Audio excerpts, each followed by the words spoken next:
Yeah, I'm William Mock. Well, what's important for you to know? I've been doing this work for, it looks it, doesn't it? It's worn me down. 50 years. Holy, I'm old. Anyway, up until recently, I developed and ran a treatment center in near Cleveland, Ohio, in Lakewood, Ohio, which is a funny little town. We have 55,000 people, and we speak 56 different languages. It's a strange place, let me tell you. You better be on your A game when folks show up at the door.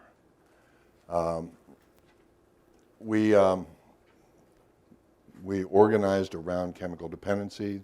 That's my first love. It is what I will probably die doing, working with chemical dependency. And I have my staff average 25 years with me. And they would have been longer, except some of them kept insisting on retiring and stuff, you know. Sold the place a couple of years ago, and all along I've been doing lectures like this and doing summer schools and stuff.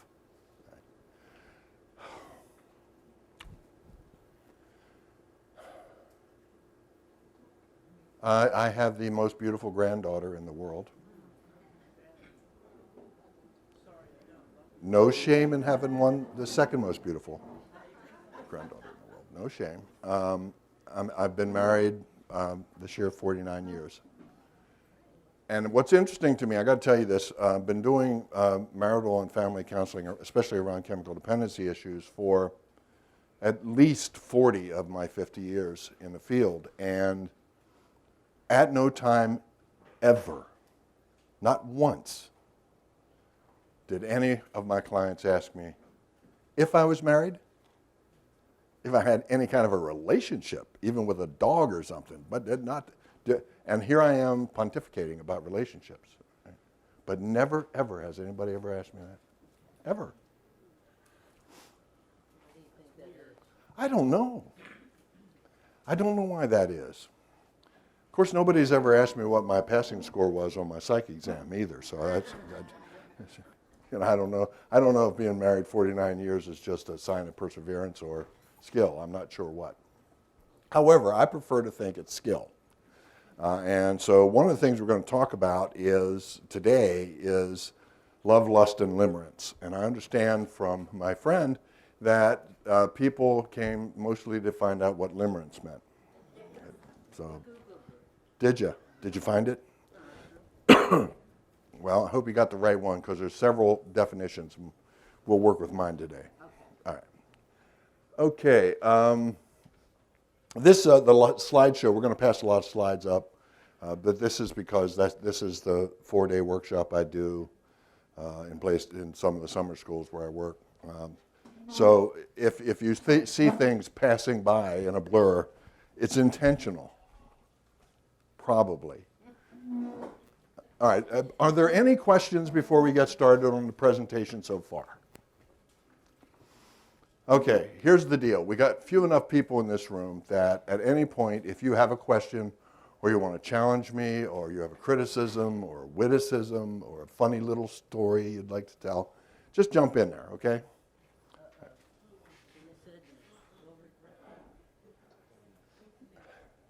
Might as well endorse what's already happening. Okay. Real quickly, let's talk about what the prime drives are. We're human beings, and this is the deal. Our prime drives are, this is a little loud, don't you think? Oh, okay, all right. Are to survive and to affiliate. So, you know, you want to avoid death at all cost. But there's this other thing in us that drives us to affiliate. We need to be connected to people. We drive to do that. In that way, I'm sorry about this. This is no offense meant, but in that way, we're very much like our pet dogs. Yep, we're pack animals. And in order to survive, we have to affiliate. There isn't one of us who's strong enough to be able to make it in the wild against the critters that are out there without a little help. So this is ingrained in us. This is what we are. All right?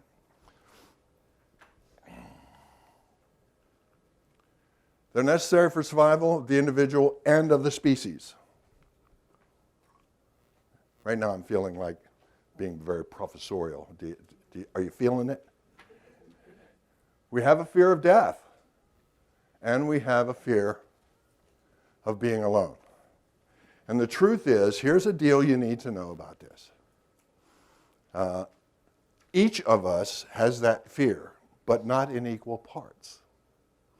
Now, you may be very close, but the fact of the matter is that to some degree, you fear one slightly more than the other. And a little bit later, you'll see where that drives certain behaviors in relationships and certain responses to stress. Most of the time, we walk along acting like these are co-equal. But boy, put you under stress in the context of your relationship, and behaviors begin to become amended in the face of this greatest of your fears. Right? So hang on to that. We're going to pass a bunch of slides. Then we're going to get into the love, lust, and limerence stuff. Okay, I lied. There are 5 categories of feelings. And if you're going to ask me for a citation on this, and all I can tell you is Bill Mock. The 5 categories of feelings are first order, second order, transmogrified, complexes, and status feelings. When we come to emotional management with our clients, one of the biggest strategic errors they make is in confusing one over the other, not understanding what they're doing. All right? First order feelings, they're the 4 feelings you're born with. They're the ones necessary to survival. You can't live without them. Anger, fear, guilt.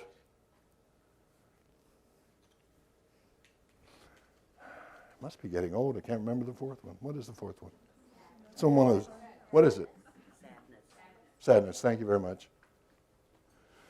Now, these are the first order feelings. You absolutely have to have these to survive. If you don't have these to survive, you die.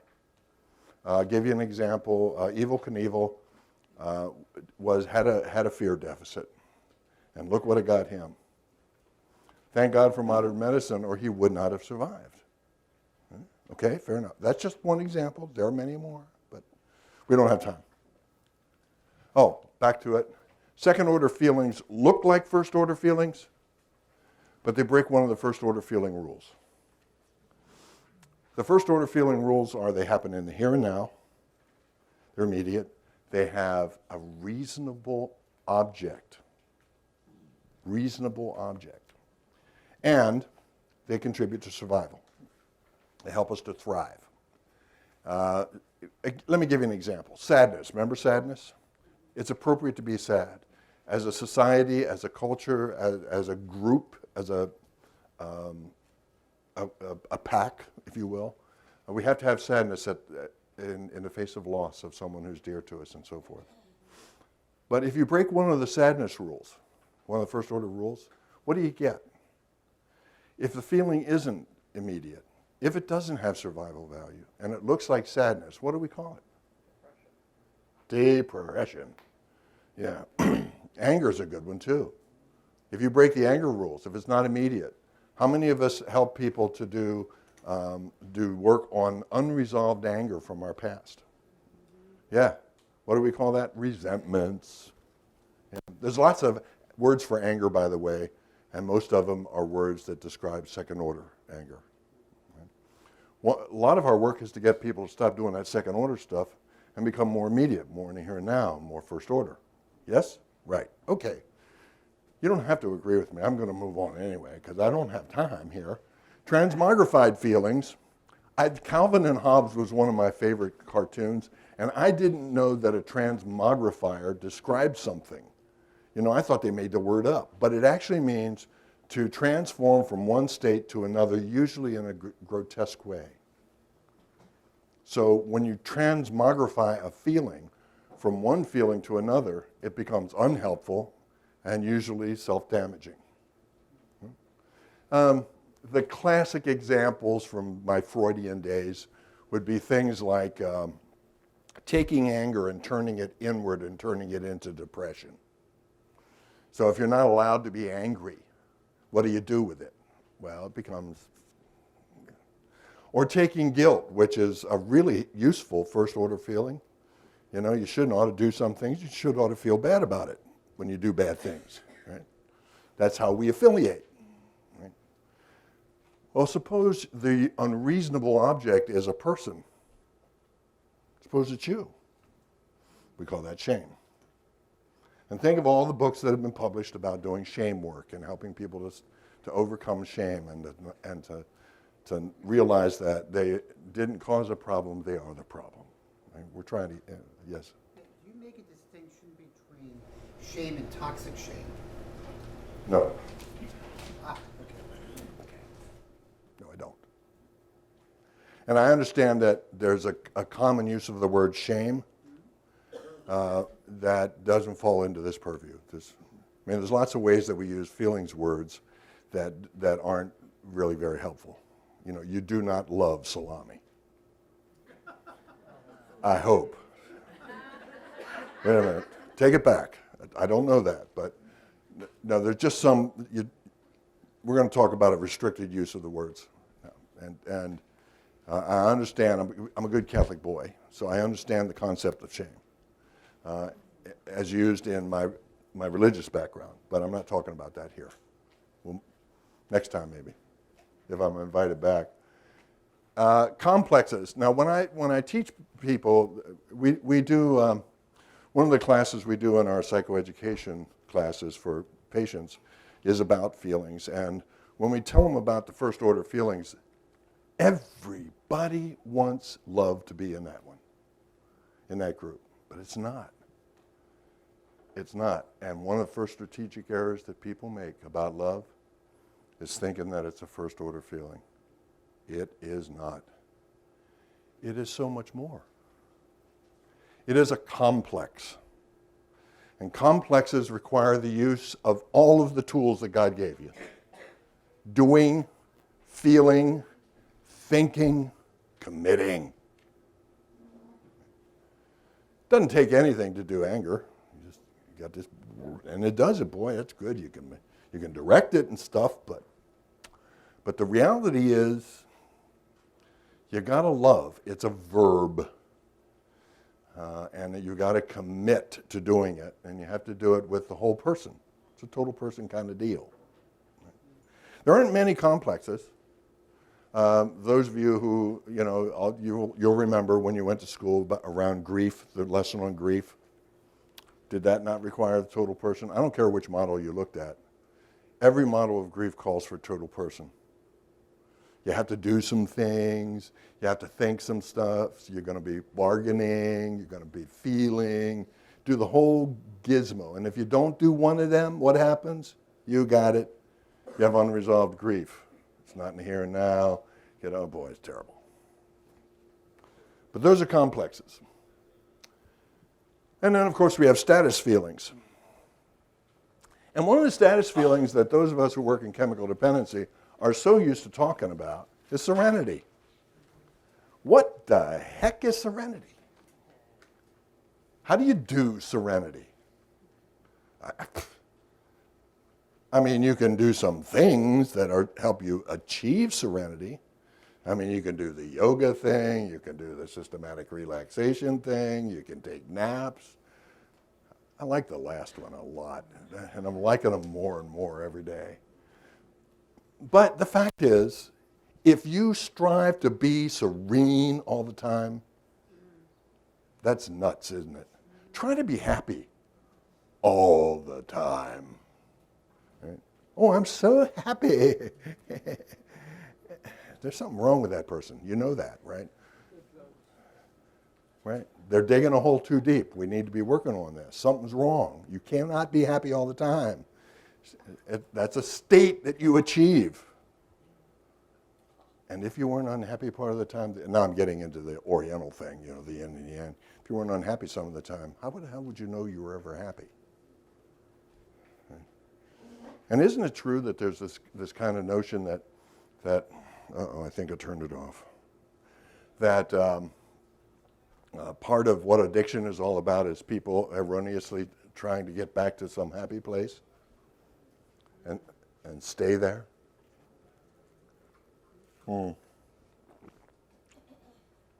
Those are the 5 orders of feelings. Oh, good. Now, we're just going to, don't look.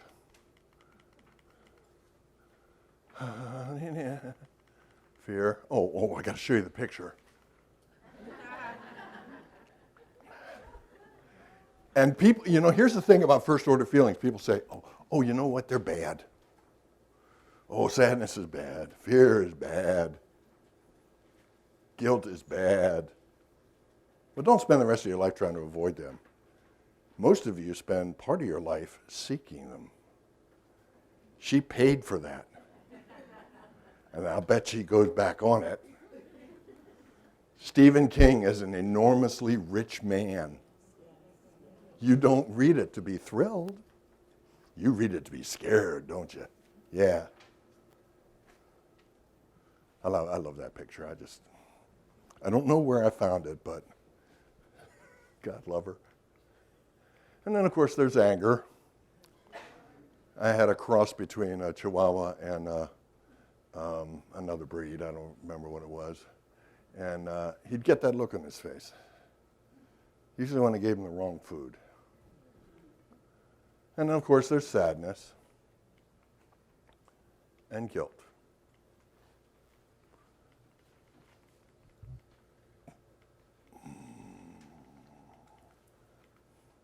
Oh, there's some of the second order feelings. Yes, sir. Why don't you include disgust? I didn't hear you, sir. Why don't you include disgust?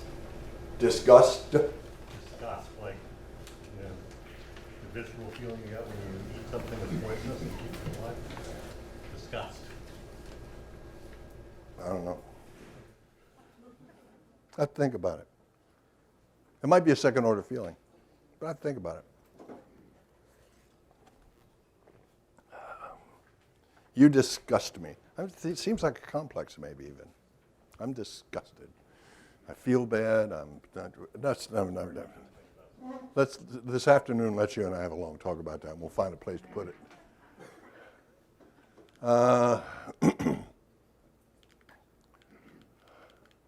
I'm sorry. You just had a 4-day workshop. Feelings, tenets. Here's some feelings rules. Feelings are neither good nor bad. Now, it's interesting that I have people come to me and say, well, gee, you know, anger has to be a bad feeling. And a lot of damage is done to folks who have this kind of fundamental sense that anger is a bad thing. And in fact, I had a fellow in one of our groups, and we did a lot of group work around this stuff, who said, but anger is unchristian. And he said, I don't know what church he goes to. But I remember Sister Terence telling us about the money changers. And, you know, it seemed like he was pretty angry. And there might be such a thing as a righteous anger, huh? There might be such a thing as an anger that is productive, that projects you into the world, that is appropriate, that is defensive, that has survival value. My beautiful granddaughter hurt my granddaughter. Go ahead. There's a not so old country song that's, I'm not as good as I once was, but I am as good once as I ever was. And if you hurt my granddaughter, you will see anger.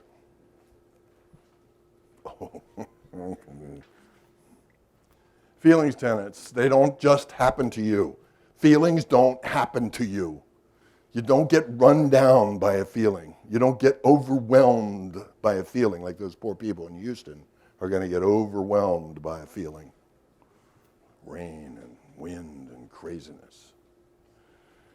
Feelings are things that you do. And if you say, I don't do some feelings, then what you're telling me is that you've somewhere along the line lost the ability to manage your own feelings.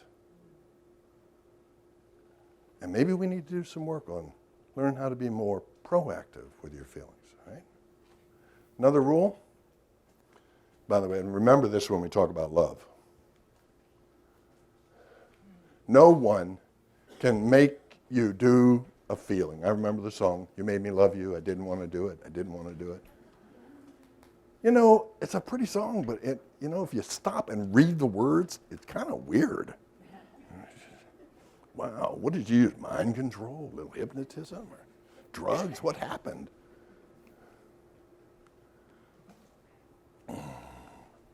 Skilled use of feelings is learned.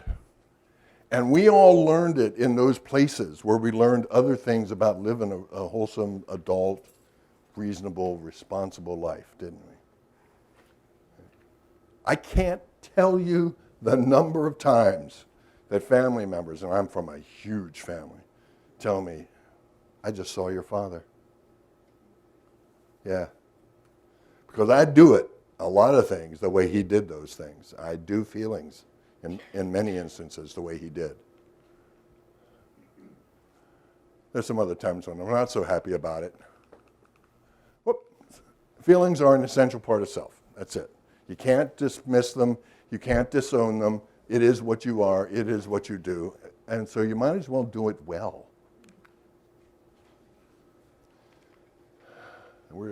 Emotional management is work. You got to think about it, this stuff. You got to work on it. You got to practice. You got to do stuff. We had a group of guys in an anger management group. And by the way, our most popular anger management group was the one for women only. Yeah. Guys think they can do anger. Women, not so much. So they would come to learn to be better managers of anger. You know, our second most popular group was the emotional management group for love, learning to love and be loved, for recovering men. Around about the 4th or 5th year of recovery, something's wrong, something's not happening. They keep making the same dumb mistakes. They keep getting into relationships that are uncomfortable and unfulfilling, and they're looking for love. What's the old Eagles song? Looking for love in all the wrong places. Well, they do. In fact, one of the first questions they ask when they get into one of the groups, seriously, is, well, where am I going to find women? If I'm not hanging out in the shooting gallery or in the bar, where do people meet women? You know, and you say things like, well, you can go to church. Go to church to meet women? Yeah, there's lots of them there. In fact, they usually outnumber the men. It's a good place to go. How about a coffee bar? Coffee bar, what is that? I mean, yeah. It's work. You got to do stuff. But we had these guys, and they would go down to, there's a Denny's down the street from where we would do the group, and they would have supper there before they would come to the group. And one of the things that they were trying to do was learn to be more proactive with anger and to be more comfortable with it and not to be so afraid of it, which led to their problem. And so they would do anger, not get anger, but they would do anger about the silliest things. And they chose to do anger for about 10 minutes while they were looking at the menus. You know, and if you operate in an angry sort of way about Moon Over My Sammy and about omelets and about, yeah. After a while you start laughing about it, and after a while it stops feeling less toxic, and after a while it feels okay. But the first couple of times the waitresses were a little put off. What the heck is that? But when we got it, they'd come over and play too. Yeah, that's right. You know what a special is? I don't even want to talk about it. And they really have a good time. Now, the ugly first cousins of anger, we'll just whip through those. And why are we talking about anger when we're supposed to be talking about love?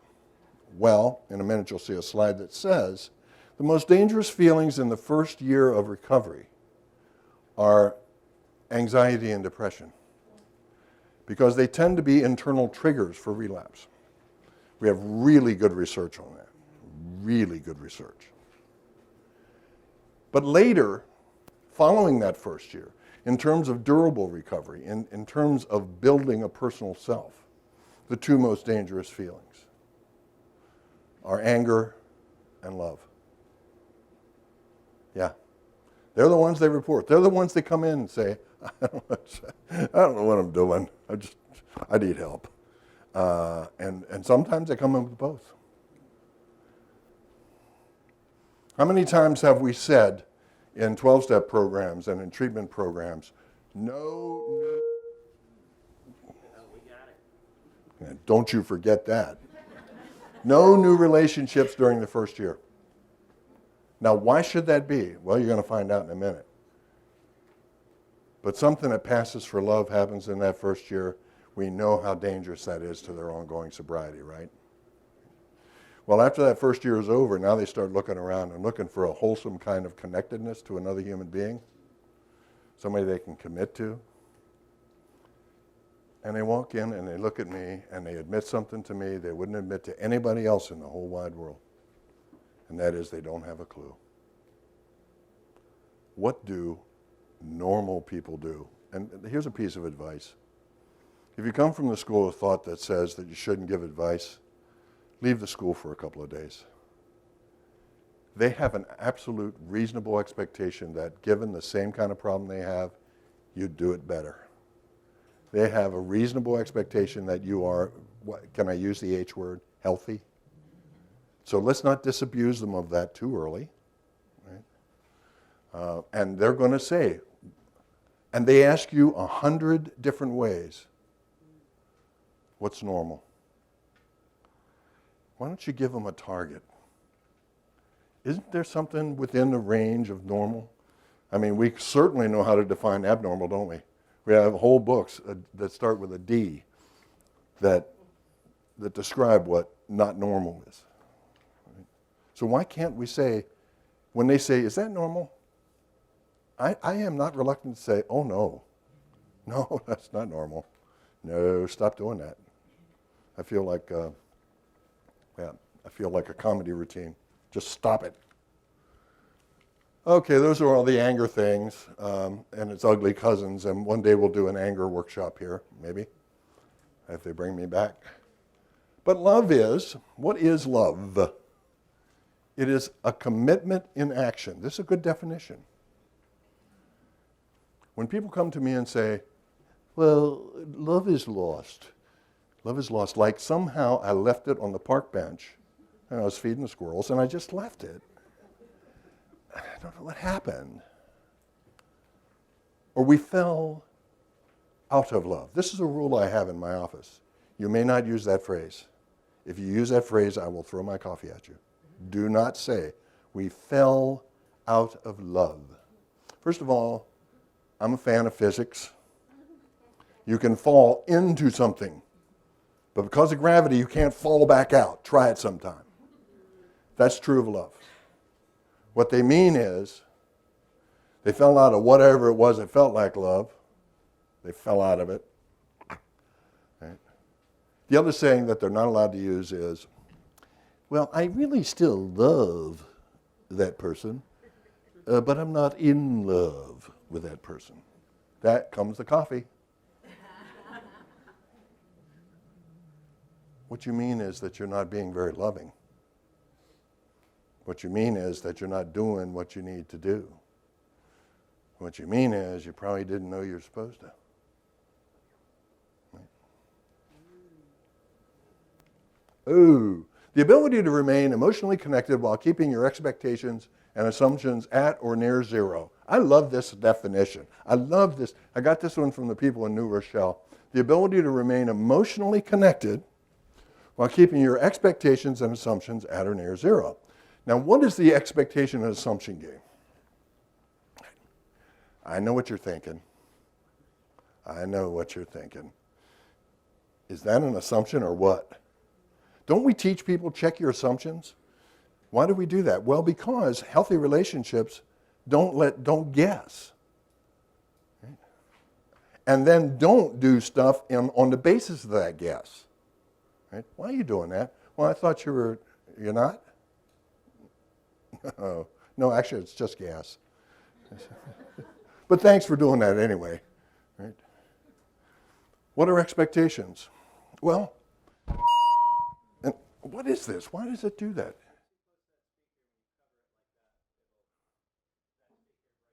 Oh.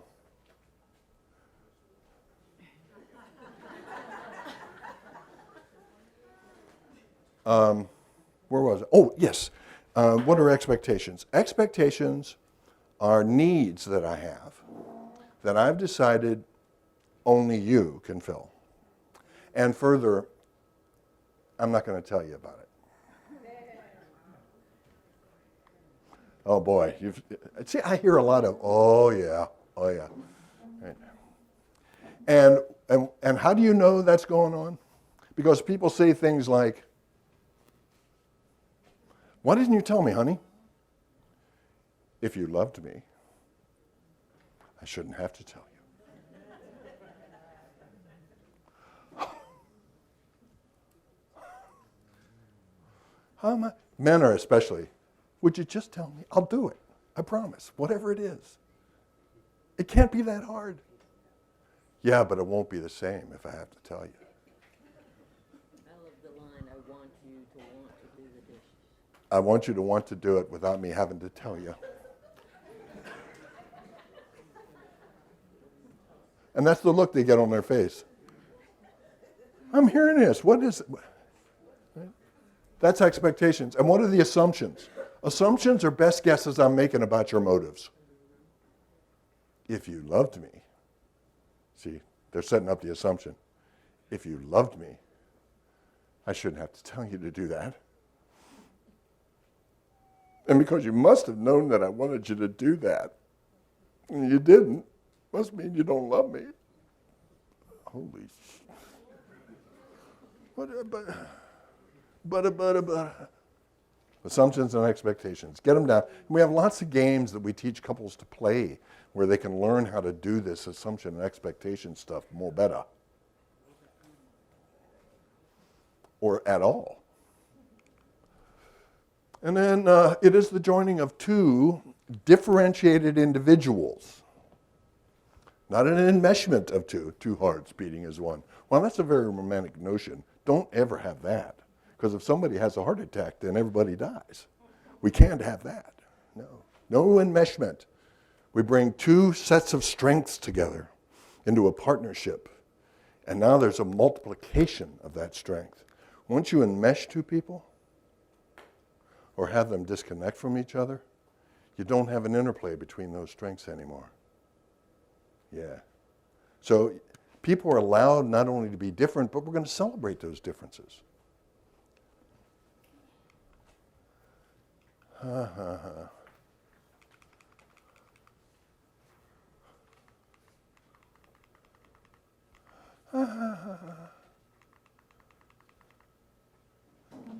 Finally, what you came for.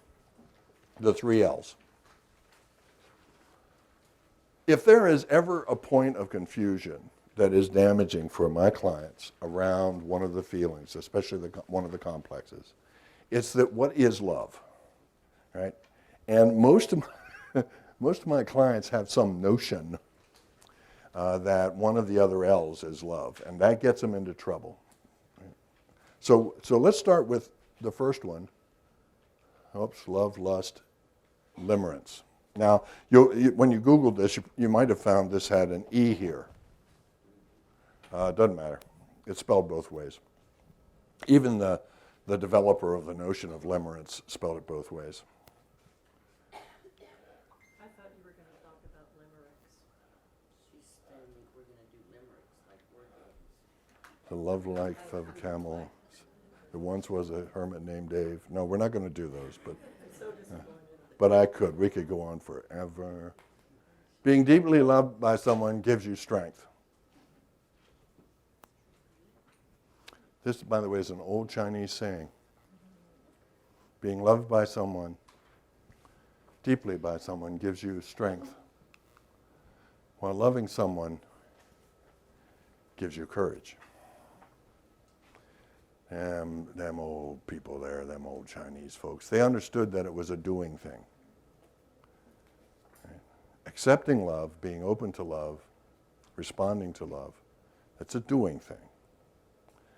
Allowing yourself to be nurtured by it, that's a doing thing.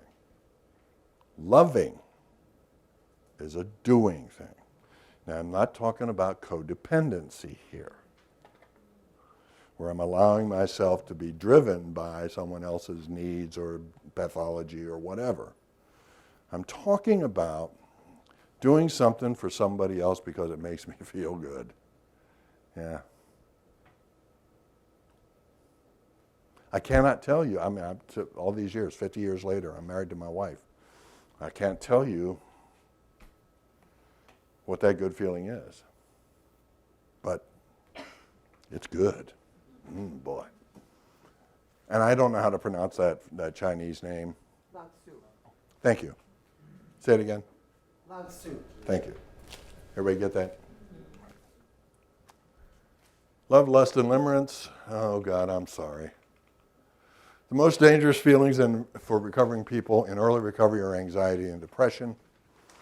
In fact, it's gotten to the point where you need to know that the formal recommendation out of the Department of Health and Human Services is that if you're going to be doing screening for chemical dependency, you should also at the same time screen for mental status, depression, and anxiety, so that your screening protocol should include those things.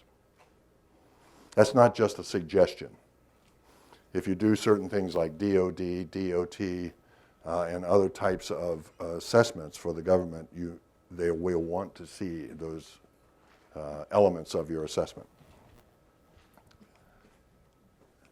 For recovering people in durable recovery, it's anger and love. We've already said that. So why do we look at love? Why do we spend time looking at love? And I get all kinds of people asking me that, especially probation officers. They refer a lot of people to us for anger management, right? Give them some anger management. And then they send us a list of strategies they want us to do, right? We don't accept them. We send them somewhere else for that kind of stuff. If we're going to do anger management, we do it in the way that we do it. We do anger management, right? And by the way, a tip that people are having a problem with their feelings, if they overuse the word control. They're telling you that this is a thing that comes at them from outside their sphere of influence, and they don't have any control over it, right? And they try to control it. But why do you have to control something you own? You manage it. I might control the U.S. economy. I can manage my checkbook. Not if you hear my wife, but that's another story for another time. Many anger management courses and therapies for recovering people, you can find tons of books designed for therapists like us about anger management. Tons of them.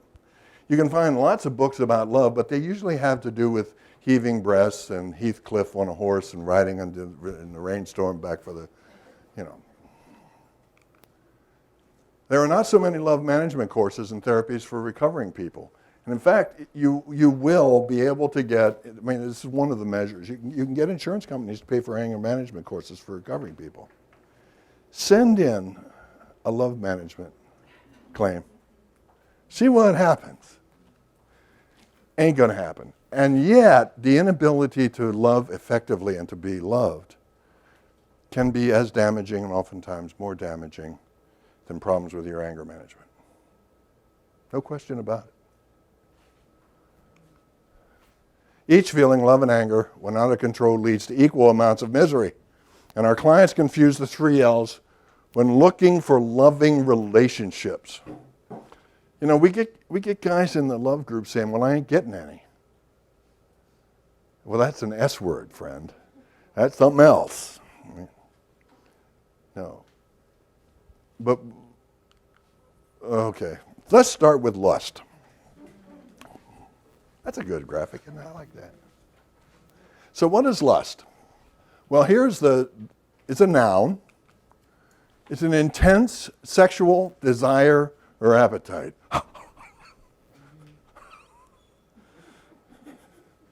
And lust is a wonderful thing. It gets the blood flowing, it cleans the arteries. Yeah. And in certainly in the right context and appropriately used, it's a wonderfulness. What a gift, huh? You talk about survival of the species. Really, that's all you need. Right? That's how babies get made. If I'm the first to tell you that, I'm really sorry. But lust is really important. Your heart starts racing, and all kinds of juices start flowing, and all kinds of synapses start snapping. And lust. And it's a momentary thing, and it tends to pass with some kind of requisite behavior or something. We won't go into long detail on that one. Most of you know what I'm talking about. Uncontrolled or illicit sexual desire or appetite. Lecherousness, right? And really, there are people who walk through the world breathing like that.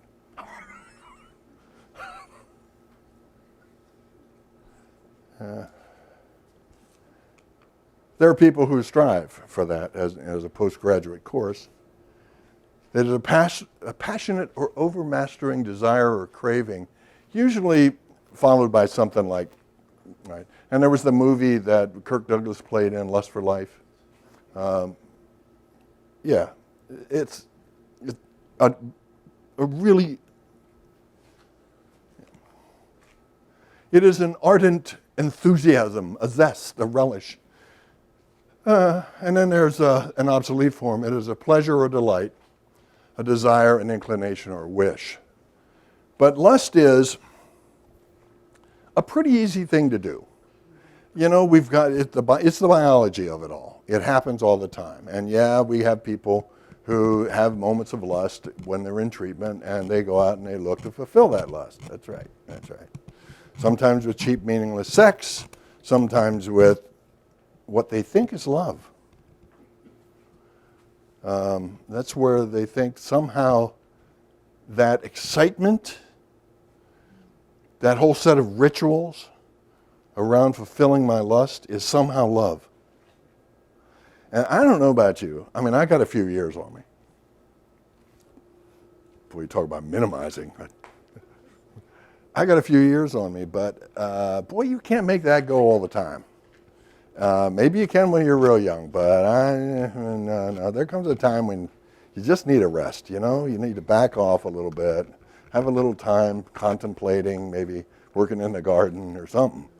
Right? You just can't do that all the time, and yet, I have people coming to me and telling me that they know that this loving relationship they have is at an end because that's died. What do they mean, died? Describe died. Well, we used to, 12 times a week, 13. Now we're lucky if we, whatever means, 3 times a week. 3 times a week. That's really bad. Oh, yeah, you're right. Yeah, that's 3 times a week.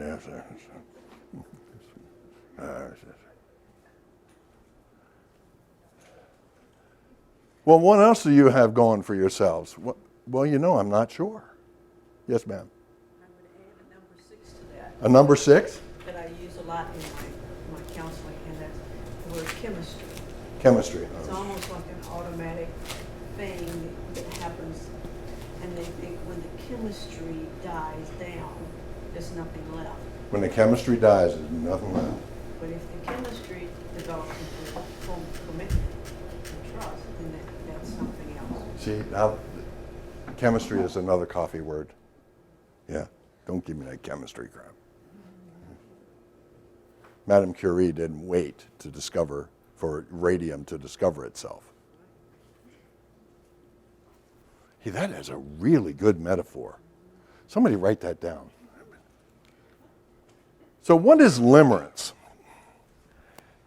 I remember, I've been around long enough that I actually remember when this word first started finding some current use. And it was developed by someone by the name of Dorothy Tenov. And she began to look at this thing called love, and then as she was looking at it, she noticed, well, there's lust, there's that, and it's nice that people who love each other, can find some lust and all, but there's something else that goes on. And she started studying it, and she discovered this kind of process that human beings are prone to that is really quite fascinating. It's called limerence. She called it limerence. And is considered a cognitive and emotional state of being emotionally attached or even obsessed with another person, typically experienced involuntarily, and it's characterized by a strong desire for reciprocation of one's feelings, a near obsessive form of romantic love. During the time when I first started reading this stuff about limerence, I had an office mate. We were at the time doing a big training project for the state of Ohio, and he met someone. That's a dangerous place. I've met someone. I got to go to lunch. Tell me later. Like a year from now. I've met someone. And they get that look in their eyes.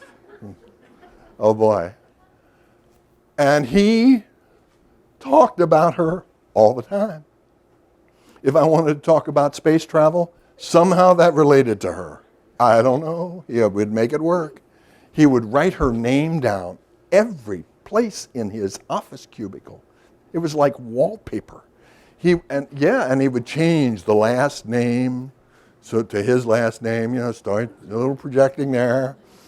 I'm sure she would have been surprised to hear all this going on. But yes, we know. Yes, please, Jeff. No, Jeff, don't tell us anymore. And it got to the point where we could move our lips along with him as he was telling us the next cute story. Yeah. And he would say things like, if she doesn't love me as much as I love her, I'll just die. And he meant it.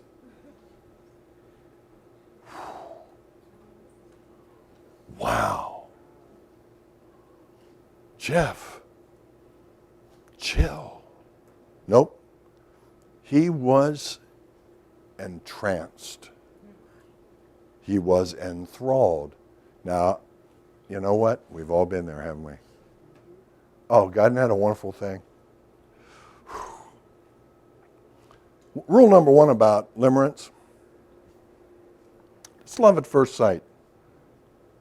Or it's that thing that they romantically show in the movies where the secretary takes off her glasses.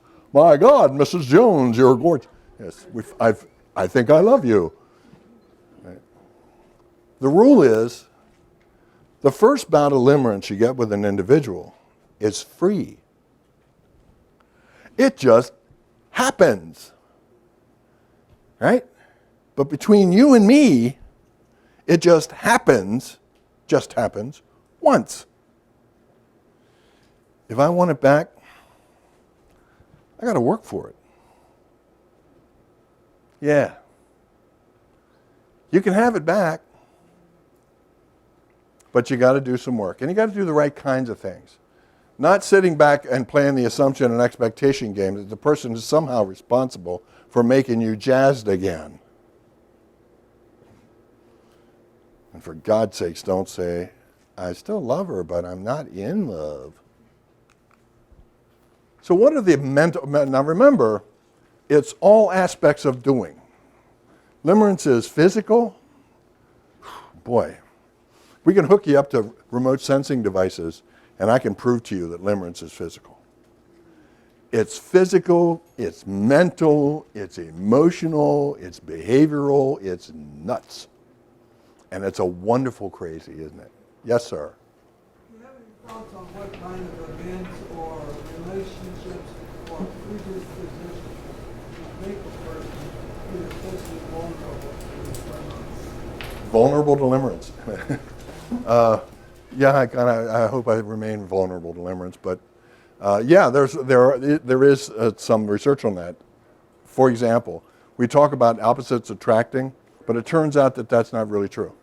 it turns out that you're much more likely to have limerence with someone who fits a certain kind of paradigm for you, that meets certain kinds of check boxes for you, whatever those might be.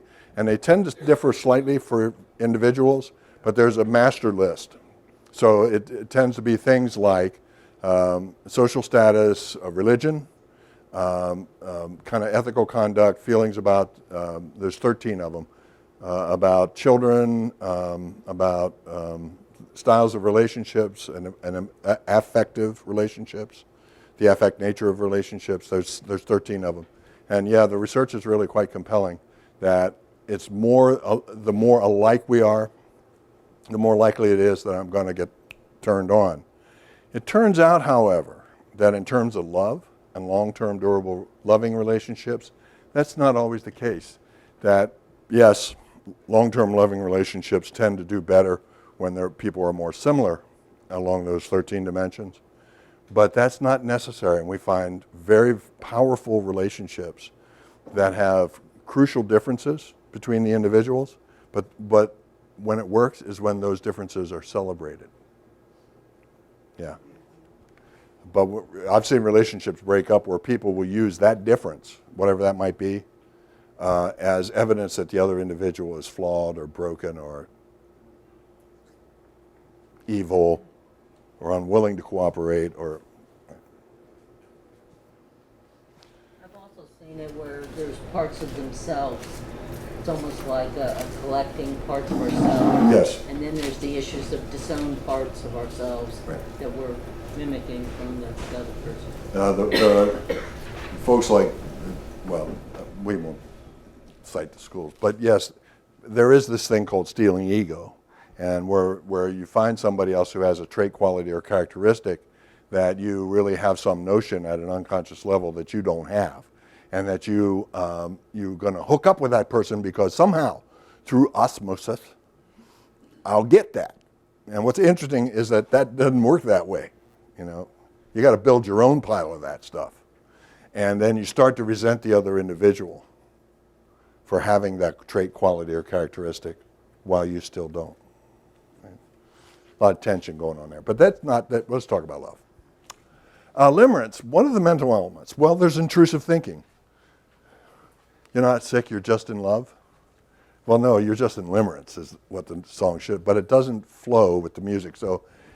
You're not sick, you're just in love. And all those things that they talk about, you can't sleep at night, keep thinking about the person and all the rest of that, you're not sick, you're just in love. You're in limerence.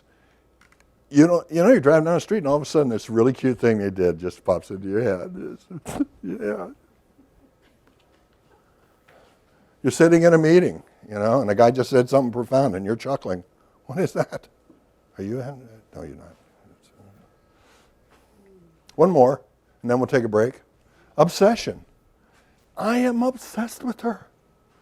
I do things to try to be near her, to be where she is, to learn the kinds of things that would turn her on and that she really likes, and her habits and my wife is a horsewoman. When I first met her, I started reading about horses. I'm a farm boy. What do I need to know about a horse? You feed it, it craps. You clean it up. It pulls a plow, you're done. No, I got to find out about the different colors, about the species, about the breeds, the standard breds, the thoroughbreds. I got to paint. Oh my God. Made me feel closer to her. I was supposed to be doing schoolwork. I don't know about that, but I can tell you all about horses. Why? Because my honey likes that. All right, so let's take a break. 12 minutes. Now, if you're working with somebody who's in the middle of limerence,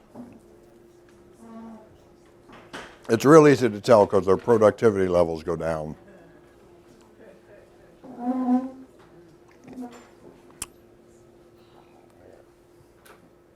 By the way, my office mate that I was telling you about, they broke up about 3 months later. Well, it's like the old Paul Harvey things, and now the rest of the story. I knew you wanted to know, so I'm share that with you. They suffer from extreme joy or despair. Oh my God, I don't know, think she hates me, she doesn't love me, I'll never be happy again, I don't know what's going on. And they swing back and forth between those two.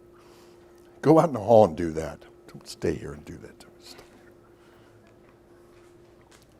And if you look at the behaviors, just look at the behaviors, parse out the words, but look at the behaviors. Isn't it addictive? Don't they look like addicts? Wow. They're always searching for a way to make a connection. Holy moly. Well, you'll see in a minute with the brain chemistry studies that we've done why that might be. They have a phenomenal fear of rejection. In fact, some self-sabotage, maybe the break should have been longer. Some self-sabotaging stuff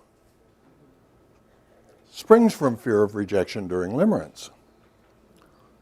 And so people do this self-serving thing of ending it first, of doing stupid things, of testing. I know you don't love me. I know you're going to leave me. I know you don't really mean it. Prove it. And I'm going to do some things that will allow you to prove that you love me or will drive you nuts and away from me. Right? That fear of rejection, and there's this wild hope for reciprocation. And it's cool if there's some reciprocation here. Yes, it is reinforcing. But suppose there isn't reciprocation. One of the particularly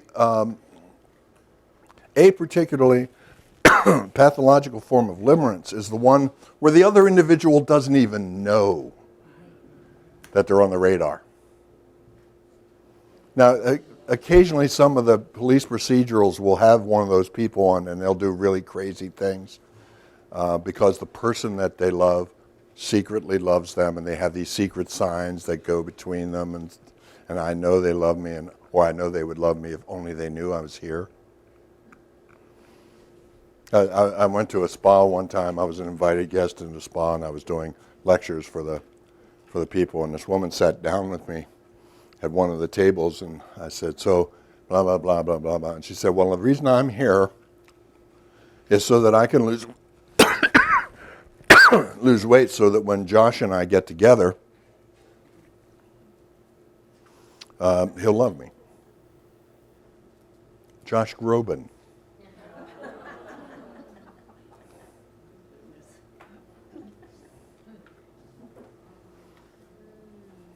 She was really obsessed with Josh Groban.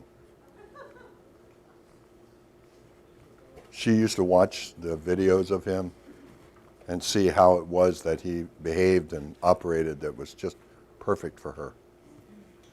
And she would have despair and joy But the problem with all that, of course, is that there's no way to test for reciprocation. And so there's no way that it can be resolved in any way. Actually, I got dressed down by the management of the big spa because I pulled her aside afterwards and I said, you want to talk? What about? When I told her what about, she reported me to the management and then wild anxiety. In fact, if we hook you up to a machine that tests for the galvanic skin response and changes in blood pressure and all the rest of the kind of stuff that you feel under intense anxiety, this is exactly what you will get. And so one of the things I say to people is, as good as limerence feels, you would not survive it if you did it full time. You know, elevated BP, elevated heart rate, elevated galvanic skin response, all that stuff, that ain't good for the human body, you know? And then there really is confusion and awkwardness and I don't know. That's the kind of talking that happens. Well, I remember, this is a story I tell about myself. I was in high school, and the prettiest girl in school was when I went to high school, right? It was a lot different than it is today, right? Not only did you not have a condom, but you wouldn't know what to do with it if you had it, right? Well, anyway, there was this really pretty girl on the other side, and all the girls were over there, and all the guys were over here at the dance. So I made the mistake of telling my friends I was going to go over and ask Judy for a dance.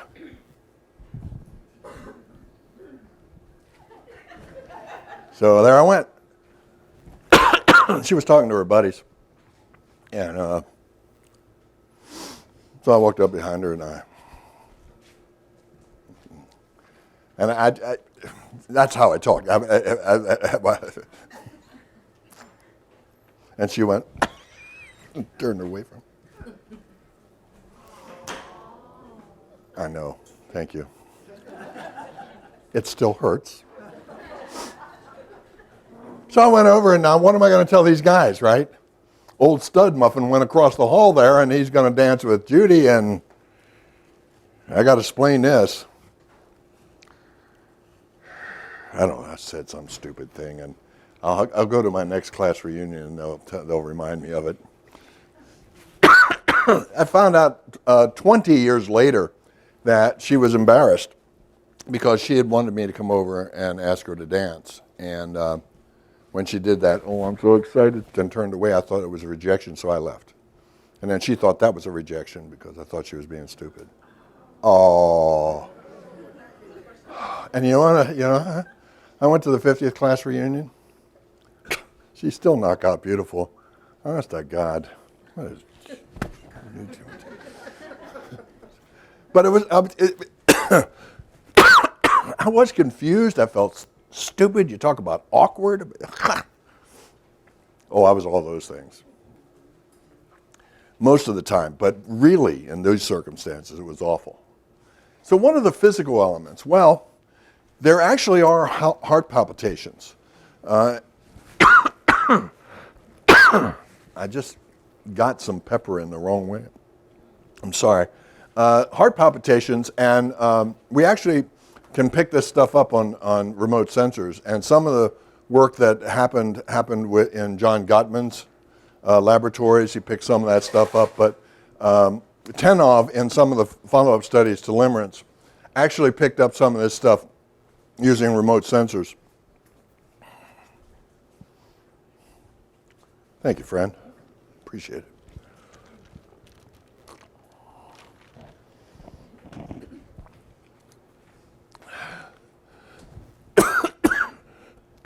There's actually a measurable tremor that happens during limerence.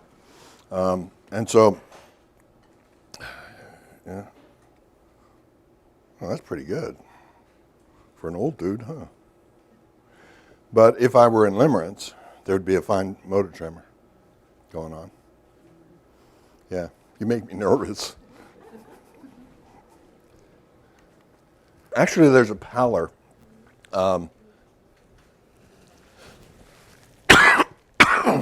Oh, Lord, love a duck.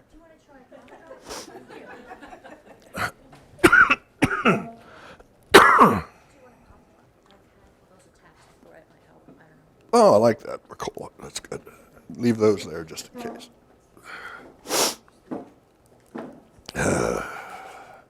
This is Virginia. There's something going on here, folks. How do you survive it?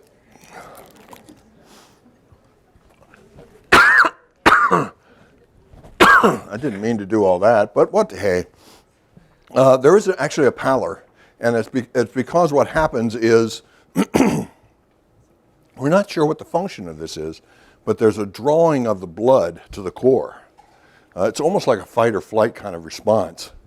And you see in women, your hands become colder than usual. A physician friend of mine says that women tend to have more frugal metabolisms, which is why your hands and feet tend to be colder than men's. So you're more efficient. It's even worse if you're in limerence. Okay.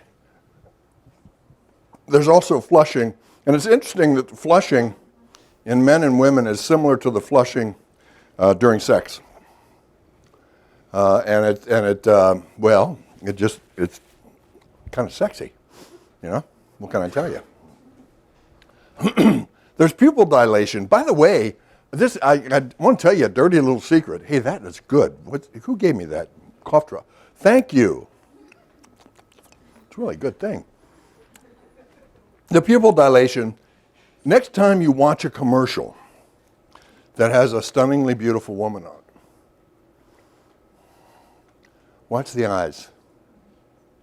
When they get up close and they do the close-up and they're talking about the object of the desire, the station wagon, the granola bar, there's a dilation of the pupils. And you pick it up subliminally, but it's there. You can't tell how it is that she loves that thing. Arr. It's the eyes. Yeah, ain't that something? And of course people get headaches because remember what we're talking about is there's a sucking of the blood into the core, and so there's a reduction in blood flow to the brain. If you're prone to headaches at all, you're going to get headaches. And dizziness, and loss of appetite. Remember that song about you're not sick, you're just in love? That's the list they took it from. They didn't know they were. That's the list they took it from. You're not sick, you're just in love. No, you're not, you're in limerence. And here's the big one. Measurable endorphin spill. Huge endorphin spill. Everybody knows what endorphins are, right? They're them brain chemicals that make you feel good. Why do you think we tell people in early recovery not to do this nonsense? What is the last thing that somebody with an opiate or an alcohol jag needs to have happening in their brain? A big endorphin spill. This is the third thing we know of that is a powerful internal trigger for relapse. Limerence. Now, can we stop people from doing limerence? We can try. God knows we've been trying for years. And we certainly don't want them having limerence in that first year when they're most vulnerable to relapse. If they come to you and they say, I've met someone, it's time to redouble your efforts. Because they're particularly vulnerable now. They started using it, they don't even know that they are. I don't know, this picture doesn't mean anything. I just put it up there because I think it's cool. I tell you this, Romeo and Juliet were not in love. They were in limerence. See? They died. Just saying. There's a lesson here somewhere. And now, what about love? We have to go through this a little quickly because I want to give you some tips about how to coach people on how to be more effective in loving and being loved. So let's move on. Here are some definitions. I really love commitment and action. Love without deeds is hollow. I just paraphrased something else, but it'll work. You don't love me.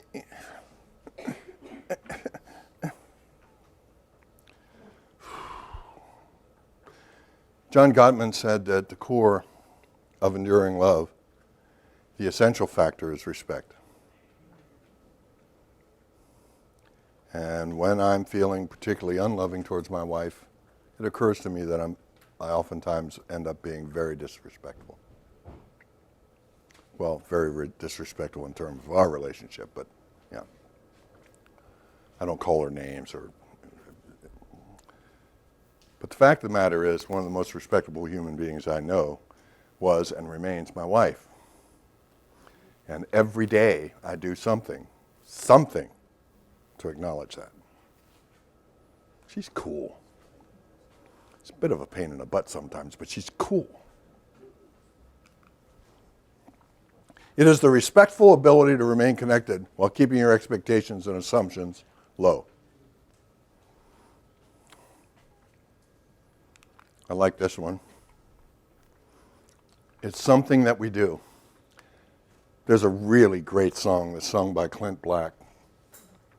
That, by the way, is, my wife and I both have a theme song that represents our marriage, and it's my theme song for our marriage. And the wording of it is, it's not something that happens to us, it's not something that we fell into, it's not something that we're overwhelmed by. It's something that we do. Right? It's a great song, get it. I usually have it playing about now so that you could hear it, and it fills some time, especially when I'm doing 4 days. But it's one of the exercises I have people do is to come up with a theme song for their relationship. And now if they come up with something like, might as well admit it, I'm addicted to love.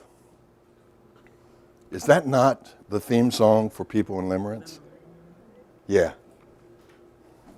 I also play that during the longer workshop. Might as well admit. It's a complex, not a first order feeling. One of the problems that we have, and this is I beat this drum all the time, and one of the problems that we have as therapists generally is that we keep asking, what's wrong? So what's wrong with you? I mean, we're a little kinder about it, and certainly we're smoother about it, but that's what we're asking. What's wrong? What broke, man? And when what they want to know is what's right. What they would like to know is not only is what right, but how to do it. I don't know how to do that. That's why I'm here, fool. The reason I'm here is because I already know what's wrong. You don't need to give me fancy language that explains that to me. In fact, my knowing where it came from and who gave it to me isn't going to help a whole lot in the here and now to do something different, because I haven't a clue what something different is. And so we do what systems family therapists call coaching. Well, you want to know what healthy is? You want to know what productive is? You want to know what functional is? Here's some examples. Pick one. Practice it for a while. See which ones feel comfortable. And then do it until you're sick of it. We have some exercises where the individual has to do some things through the day and not tell the other person. And that's really cool, because what happens is they'll come back in, and during the week they'll say, I know what you're doing. You're doing the exercise, aren't you? And oftentimes they're not. But what happens is it heightens the awareness of the other individual to the things that happen every day on a regular basis that are both loving and enriching and endorsing. So how do you get it? How do you do that? Well, I got to tell you something. People like exercises. They will fight you about it. Well, that's stupid. Why do I have to do that? That's not going to give me anything. Just do it. And then come in and tell me how stupid it was after you do it. Well, something happened, man. Yeah. What happened? I didn't do it. What happened instead? Always ask that question. They didn't do nothing. They did something instead. I love this. I'm sorry. Obviously, I'm a hopeless romantic, but there's a song whose tagline is, if love never lasts forever, what's forever for? One of the things we find about couples that last a long time is that both of them went into the relationship with a notion that this is going to last. This is permanent. This is the forever one. And I'm going to make that happen. Bill Bennett tells a story. He's the former director of the Department of Education, I think. But he tells a story about this really beautiful little staff person he had working for him came in and said, I'm getting married. And we're writing our own vows. And he said, well, great, can I hear it? And one of the lines was, "And we shall stay together for as long as love shall last." Now that's poetry, man. That's a poem. But it's a bad way to live. Because what happens if you're having a particularly bad day?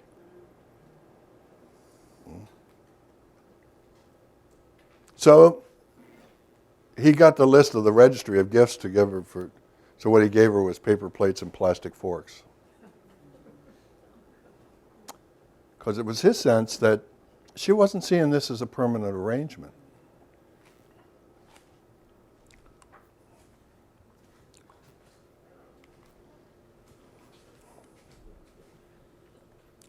Okay, let's talk about what happens in healthy relationships. The ones that are productive, that, yeah, they have lumps and they have bumps and there are fights and there's nastiness and there's also beauty and commitment. And one of them is, if you look at a relationship and listen to the language, hyperbole always signals an eroding relationship. You know what I'm talking about, hyperbole? Always, never, no one, you don't ever. My wife and I were doing a conference in Scotland, and we were in a dormitory, and there was a couple in the room next to us. They were Scottish, lovely accent. My wife is Scottish. Anyway, that's another story. And they came into the room, and there was weeping, and there was yelling at each other, and she kept saying, "I never, ever, ever, never, ever, ever, ever, ever, ever." And Linda said, "That's what you mean." That couple was under extreme duress. He was being extremely disrespectful. And in fact, he was being nasty. I was listening for noises that were inappropriate. You know, I can't keep myself to myself, so I was going to, but I didn't have to. But it was never, ever, ever. And he said, always, always, always, every time. Nobody ever does everything always, all the time. Never. Speaking of hyperbole.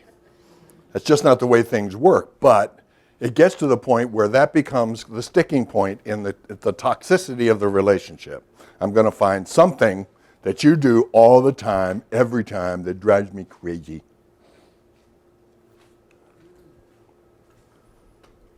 Compromise. Oh, people hate this when I say it, but there it is. Compromise don't work. Do you know what compromise is? Compromise is two people on different ends of a continuum, each agreeing to lose a little. Why can't they find a third position where they both win a lot? In healthy relationships, they can. If they're compromising all the time, then they get into this game of comparing who compromises the most often. Well, it didn't, and they have, and memories. Oh my God, do they have good memories? Do you remember in 1977, June 6th it was, I think at 4 o'clock, we had that big argument about such and such, and I agreed that we were going to. Mister, how do you remember that? You don't forget something like that. Okay. So forget that big C. That's a bad C. There's lots of C's going on here. Neither compatibility nor complementarity assure health in a relationship. Remember we talked about that how compatible are they? Or are they complementary?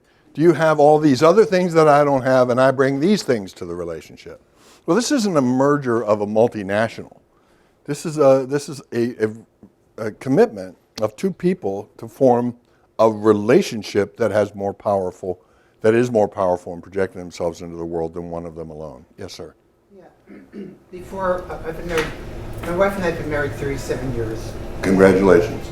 Thank you. And before we got married, my wife's Presbyterian, I'm Jewish, and she was going to church, I was not going to temple.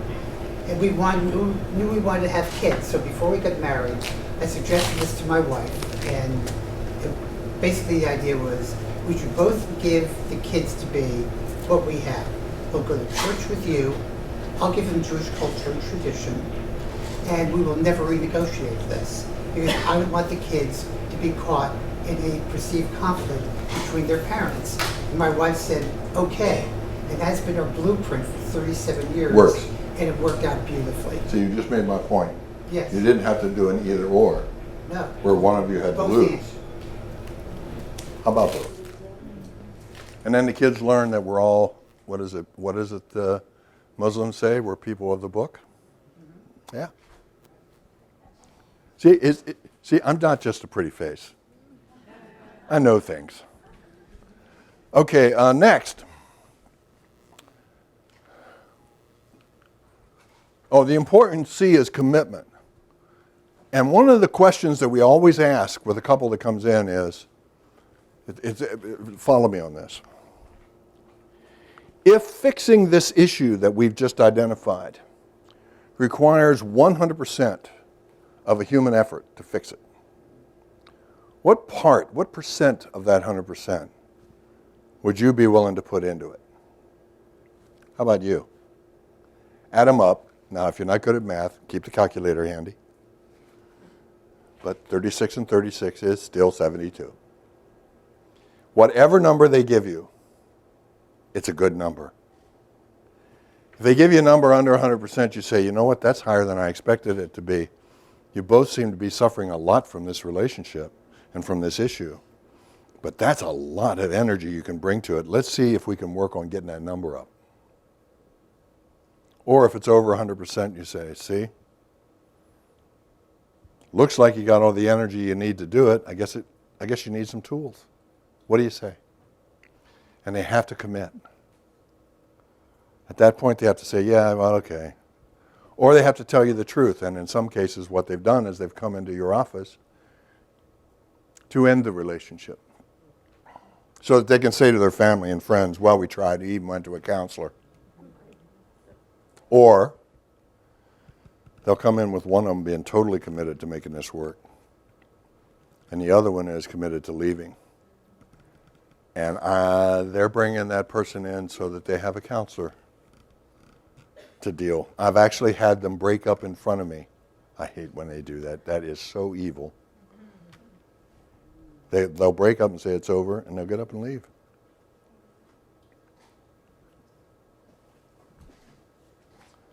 That's a lousy way to get a client, let me tell you.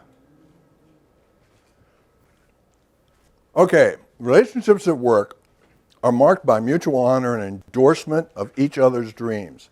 It doesn't mean that I have to drop everything and run around so that, oh, did I lock it?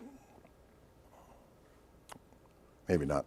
That I have to run around, drop everything and run around making it work for you. But the fact of the matter is that I'm not going to slam it either. Okay, so you want to climb Mount Kilimanjaro. What's the likelihood that's going to happen? Pretty low. But am I going to diss it? I'm going to honor it. I can see where you come up with that. What's that all about? That's really neat. I want a 1964 and a half Mustang. I do. I'm never going to have a 1964 and a half Mustang. But my wife keeps looking for them. Every time we drive down the street, she says, is that one of them? Is that one of them? She probably knows as much as I do that I'm not going to get one. But that's a little thing. But those little things, you know, a ton of feathers is still a ton. Mutual honor and endorsement of each other's dreams. One of the interesting things, you want to do a survey? One of the interesting things we found in some empirical research is that we can actually predict how long a relationship is going to last based on certain behaviors of either of the two parties. And one of them is how you refer to the other individual when they're not in the room. She who must be obeyed, the battle axe, the old lady. Man, I tell you, I would never say old lady in front of my wife. We're not going to say that. No, but what do you mean old? Do I look old? Am I acting old? You got old too, bucko. No, we were not going to be saying that. But that kind of language outside of earshot. One of the interesting things we found is that it marks a relationship that's troubled. One of the interesting things we found on the work of Gottman and others is that you say, look, if speaking that way about the other individual outside of the earshot of the other individual marks an unhealthy relationship, what would mark a healthy one? So you want a homework assignment tonight? You find a way to say 2 or 3 really nice things about your spouse to strangers. Now, that can get a little weird. You know, you're riding a bus to work and say, my wife is the smartest human being I know. Have a good day. Did you see that guy get off that bed? And what does that do? It's interesting that it makes you feel more loving towards that person. How strange is that? Words have meaning. Words imprint stuff in your mind. So if you want to feel better towards the person, act better towards the person. And I'll tell you what, people will tell me it's not that simple. Yeah, it's that simple. It actually is that simple. But in terms of human relationships, oftentimes the simpler it gets, the harder it gets. The more difficult it is. They don't want it to be difficult. They don't want it to be hard, so they complicate. And it's in those complications that they get lost in the weeds of their relationship, and it doesn't work. Keep it simple. Stupid is more than a stitched sampler on the wall of a sales organization. Keep it simple. It's real simple. Be loving. Be respectful. Honor the other person and their dreams. Man, if you do that, what else do you need? That's called love. And it's something that we do. To coin a phrase. Okay. There we go. Oh, I got this. This is cool. Come on. Huh?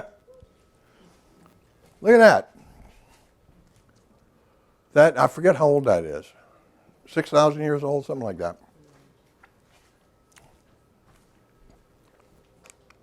It's just cute. It's not a heavy metaphor. It's cute. So more of the same. Well, first of all, what we found was in relationships that men and women, that boys and girls are different.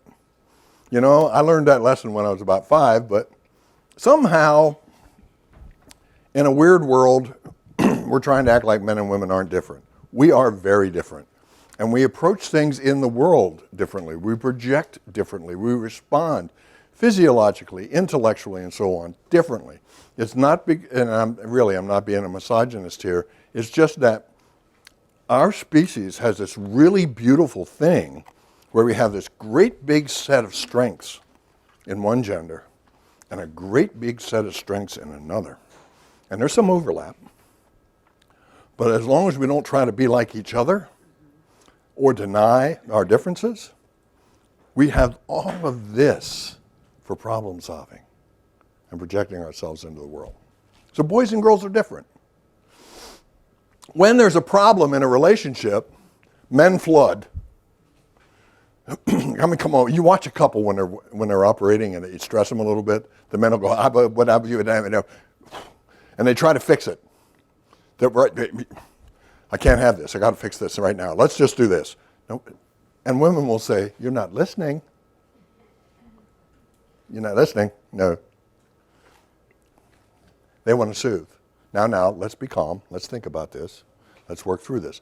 And part of that relates to our preferred problem-solving styles, too, as per gender. Men tend to want to focus on outcomes. So what's the outcome here? So if you have a couple sitting in front of you and you give them an exercise, the man is most likely to say, so what is the outcome of this exercise? What is it we expect to have happen here? Before I make a plan to get all this done, I just want to know where we're going with it. Women, on the other hand, tend to be more process-oriented, and they'll say, let's do something good. And if it's something good that we do together, then the place where we get will be the place we need to be. Those two strengths on a day-to-day basis are very complementary. When they're really stressed, it can cause additional conflict. Right? Why do you always want to fix it? Boy, I really had to learn this lesson. My wife was working in a really difficult job. Oh, God love her. In a really difficult job. And she would come home, and she would walk in and there were storm clouds were overhead and the dog would hide. That made me very nervous. And I would flood. And so I would go up and say, what do you want me to do? You want me to kill him? I'll go over there right now. Give me the keys. Let's fix this. Or now, they're there. Let's have sex. Or should I cook dinner? And I had a list of 7 things I would cycle through. And she'd look at me and shake her head. And then I figured it out. I got a 1 in 7 chance of getting the right thing. I'm not sure I would have killed him. But I would have done any of the others. Just nervous here. Well, what I did was I figured out what the list was. And when she would walk in with the storm clouds, I'd say, okay, honey, do you want to sit in the living room for a little while I cook dinner? Do you want to sit and talk for a little while? We can chat about this. Do you want me to just sit and listen and say, yes, honey, you're right? Do you want me to jump up and kill the guy? Do you want to quit the job? And I had this list. And she started laughing the first time I did it. And she said, I didn't know I had a choice. And then she said, I didn't know that you were listening. You hear that, guys? Come on. Men are distancers. Biologically, we tend to be distancers. Now, women can be distancers too. My wife is something of a distancer. Oh, God love her.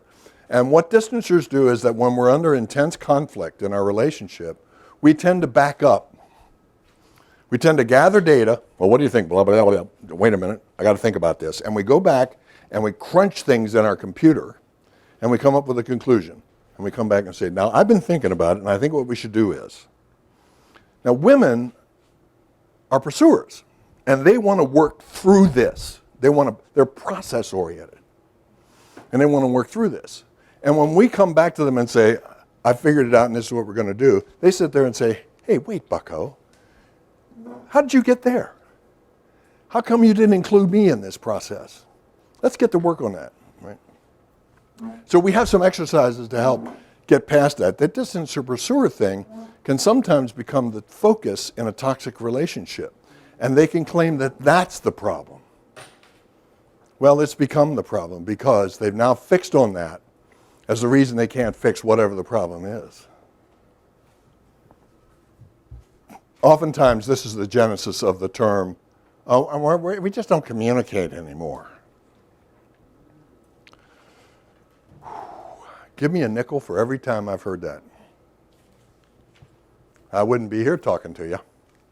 If you remember where you met your spouse, your relationship is in good shape. I love this one. You know, they'll be sitting there, and I'll say to the guy, so where'd you guys meet? And they get this scared deer in the headlights look. And if it's really a toxic relationship, they can't remember. Once the relationship heals, it's interesting, they do. Oh, and ladies, they don't have to be right. Women will insist that they're wrong. No, it was not a gray cardigan. It was a brown cardigan. And it wasn't in this part of the room. It was in stop. They don't have to have an accurate memory. They have to have a treasured memory of meeting you. And it's interesting that as relationships are healthy, men are able to do this. It doesn't predict for women. For some reason, women always remember.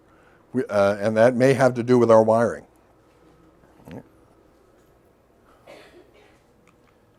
Men who express admiration for their wives, especially outside of their relationship, stay married.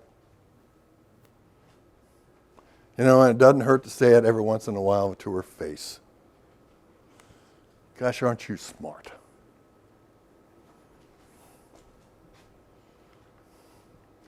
If you roll your eyes when your spouse is talking, the relationship is trouble. And this is the women thing. We actually have miles of videotape. Remember, that was when they had spools of this kind of ribbony stuff instead of the discs and stuff. We have miles of videotape of interviewing couples who come in for issues, and the man will start talking, and the woman will do the... There actually is a correlation between that happening during the interview and the length of the relationship. Yeah. Can there be anything more disrespectful? Yeah. Oh, what a dumbass. Can you believe he's saying that? Here we go again. Boy, is he misinformed. Well, I don't know what that means, but none of it's good.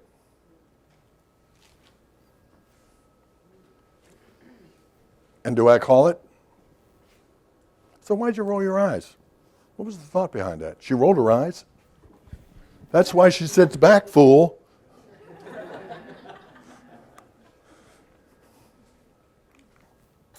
Oh, come on. Now, come on, you got to give me this. This one's cute. That is such a metaphor, I can't even believe it. So I'm such a snag. Sensitive New Age guy. Yeah. All right, celebrating differences instead of having them be a cause of friction marks healthy relationships. And we find that the differences in relationships that at one time were seen as kind of neat now somehow become toxic and become a toxic focus for the tension in the relationship. And we have a lot of exercises that we do around those differences. And one of them has to do with over and under functioning. Did we ever talk about this any other time? We do an exercise on over and under functioning. Along the 13 dimensions of a healthy relationship, two people don't over or under function the same, right? So what happens is when we become anxious about money, what happens? One of us begins to over function. Kick it up. And one of us, not so much. Because it doesn't make me as anxious as it makes you, for example. So you will overfunction.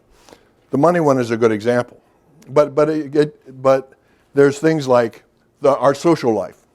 Who organizes all of our parties or all of our outings or all the rest of that? Our vacations, our avocations, our vocations, all the rest of that. Let me give you a good example, the money thing. My wife overfunctions when it comes to money. Now, some of you will relate to this. She will sit for 2 hours looking for 3 cents in the checkbook. And it's like she's doing Braille because you can see it, the writing through the paper. When she stopped using a computer because she was getting arthritis in this finger from saying, damn machine, damn machine. It makes her that anxious. Me? Hey, 3 cents. Here's a nickel. That's not helpful, by the way. Don't do that one. Early on in our married life, my wife said, listen, bucko, you can't do money. So you're going to have your own checking account. So I have my own checking account. And it drives her crazy. But it's the way I do it.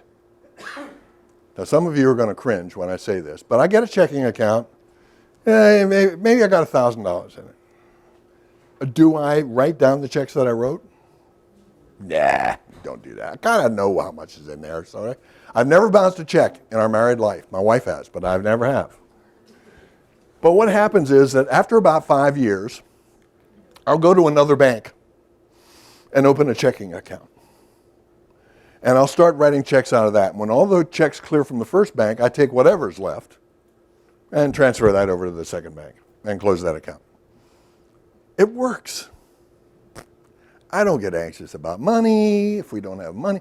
And what really works for us is that allows us to be a little more flexible in terms of, look, it's only money. Let's get it. Let's do that thing. We're going on a cruise. She never would have gone on it if it was just left up to her. But I said, honey, we're old. It's only money. Let's go on a cruise. But see, we have this balance, and we have these many, and we have this much income coming in from the 401k and the. But honey, it's only money, and she wanted to go on the cruise. We needed that balance. I'll tell you this: I feel secure in knowing that there's somebody in my family who knows to the penny how much we have. She feels secure in knowing that I'm going to keep her from getting overwhelmed by it. But we could fight about that, couldn't we? We could use language like, you're obsessive compulsive, for God's sake, it's a sickness. You're irresponsible. And we could make it the focus of our toxicity. Still can, I mean, we got time. Oh, thank you. Random acts of kindness predict for a happy relationship, as long as there's no quid pro quo. We find that unhealthy relationships are marked by people saying, you first. What we found is that there's a certain amount of positive energy that generates a healthy relationship. And it doesn't matter oftentimes who on this particular day is putting in the most.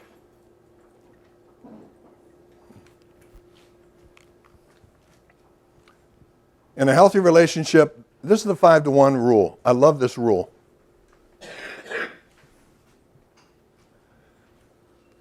This actually came from empirical studies where we actually observed people through a one-way mirror. And we watched the really healthy couples, and they did more than 5-to-1. And the unhealthy couples did 5-to-1 the other way. There would be these kind of, and we're talking transactions here, all of them, even the subtle ones.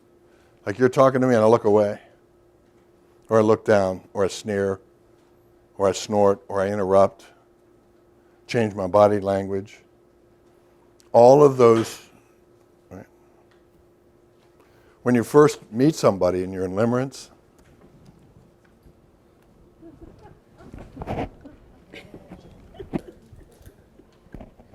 right? When we're in trouble and we're toxic, there she goes again. Jesus Christ. I gotta go change the oil or something, or anything. 5-to-1. And that is a terrific exercise. You want your relationship to be healthy? 5-to-1, baby. 5-to-1. Don't wait for the other person to do it.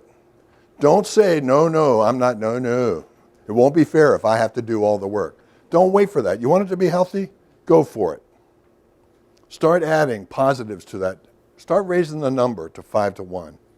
What we know is that relationships ebb and flow, and that sometimes one will be carrying it and sometimes the other will be carrying it. But if you happen to be married to somebody who says you first, well, go ahead, challenge that. And the thing I tell them is, do you want to leave this relationship? Do you want this relationship to end with you saying, I wonder what I might have done? Is there something that I could have done to change it? This is that something. Now, if the relationship ends, in spite of you doing this, you know you did everything you could possibly do to ensure a healthy relationship. But maybe it'll work. What have you got to lose? And sometimes they think they have their dignity or their self-respect to lose because they tried really hard and they still got betrayed. No, they acted like a loving person. And yeah, they got betrayed. Because the other person didn't. Hey, this is really cool. You know what this is? This is the Chinese symbol for love. I've done some training in China, and one of my students brought this to me. It's really cool. It's actually 2 Chinese symbols laid over each other to make another one. And the one in the center, is heart. And the other is either receive or hold or get or give. So it's the giving and getting and holding the heart. Isn't that's an old society. They had a few things going for them. But that's in one of your handouts. You can use that if you like. Nobody gets a tattoo with this. Here? Okay. We have 10 minutes to go. This is supposed to run until 11:15. I'm sorry. I know some of you wanted to be out of here, and if you do, go ahead. That's cool. But I'm going to go to 11:15 because I want to. So confusing the three L's is a real problem. Saying you first and treating love like a first-order feeling rather than a complex. Respect is the key to the healthy relationships. There are a number of exercises that we use to enhance that. And men flood, women soothe, distance to pursuer, 50 questions, make a date. The 5-to-1 rule, we do a thing called guerrilla gifts. So if you're with your husband, I say, you, every night before you go to sleep, I want you to do an inventory of the things you did today under guerrilla gifts exercise. And I want you to decide on 2 things you're going to do tomorrow that are just nice, that he doesn't need to know you're doing. But you're going to do them for him. Right? And I guess I'm thinking about it. We call that guerrilla gifts because you sweep in, drop a niceness, and honor differences. And do love maps and anthems. And we really do that. And I got to tell you something that, ladies, men are way more romantic than you give us credit for. And if you put the man to work on developing an anthem for the relationship, forget it. He'll be all over that. Love maps, if you want to know more about that, the work of Gottman, you did the love maps thing. We're done. Any questions? Oh, thank you. We have technically 7 minutes left if you want to do questions. Yes, ma'am. What was the cue time exercise? I can't hear you. The cue time? The cue? The theme song. The theme, what? The cue time? Cue time, quality time. Oh, quality. Yeah, and that's an interesting one. One of the things that we found in unhealthy relationships is that there's more of this, right? And a lot of you statements. You never, you always, you. And a lot less of the I'm feeling, I'm believing, I'm knowing, I'm doing. And so the cue time exercise is one where we ask them, how many minutes tomorrow could you sit down and have a conversation where the word you is never used?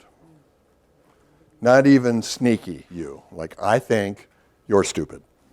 Yeah. Right. I think you're irresponsible and you don't love me anymore. I feel unloved is a very different statement, isn't it? And they will have a very difficult time with that exercise. And they'll overestimate how much time they can do it. They'll also end up coming in most of the time saying, we didn't do it. What happened? What did you do instead? And they'll tell you we didn't do it because it was his job to start it. And I didn't do it until he wanted to do it, and I didn't want to make him do it, so I didn't do it, and he didn't do it because he was saying,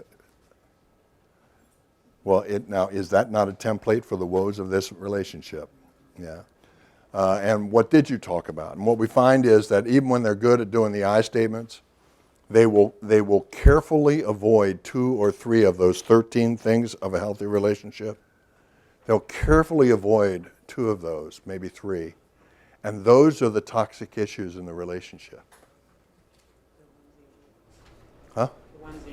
The ones they avoid, yeah. I think, I feel, I believe, I know, I am. Yeah. By the time they get to you, which, think about it, is a really unnatural act.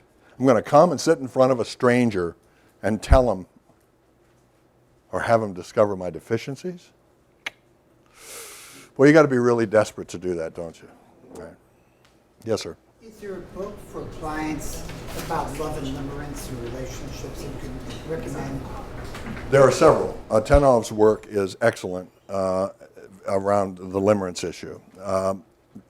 Gottman and all of Gottman's cronies, and any of the work done by Gottman, because it's empirical, and I'm nothing if I'm not an empiricist, because they've done actual observational studies over 45 years. And they can actually, they do the science, they do the numbers, and they do the predictors. He's got a particularly good book called The 7 principles of a healthy relationship. Is that it? There's a lot of YouTube clips too, like Four Horsemen, and it goes over the 7 principles on the YouTube Yes. videos. Yes. Also, why marriages succeed or fail. That's a good one, because that's where he lays out much of his research. Also, if you'll do a web search, you'll find that he has a lot of published papers. He and the folks from his school have a lot of published papers around the empirical stuff. They tended to get published in the scientific journals because of empiricism. Next question. There was no mention, looking at the slide, I didn't see the word trust in there when it comes to healthy relationships. So how would you equate that? You kind of equate that with commitment? Or how do you do Yes, that? commitment. Trust? I'm going to trust you. And the fact that you aren't deserving of the trust that I give you is not on me.